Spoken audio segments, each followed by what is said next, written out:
So, may other term pala yung circuit breaker. So, ang tawag sa circuit breaker is residual current circuit breaker o yung RCCB. So, yun lang siya. Yun yung ibang term o technical term sa circuit breaker. So, mabutit na laman natin yan. Lumalawak yung ating mga vocabulary, no?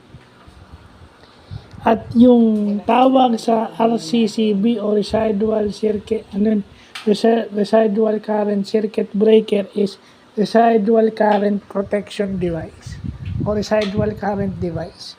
Ito yung mga devices na pumipigil sa mga electronic shock o nag-i-interrupt ng current for safety purposes. Sila automatic yung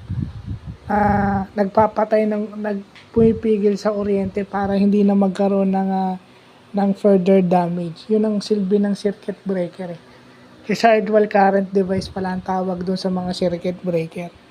So, mabuting nalalaman natin yan. Another science and electrical and electronics term. So, kasi residual current, ibig sabihin yung sumusobrang current. So, yun lang po.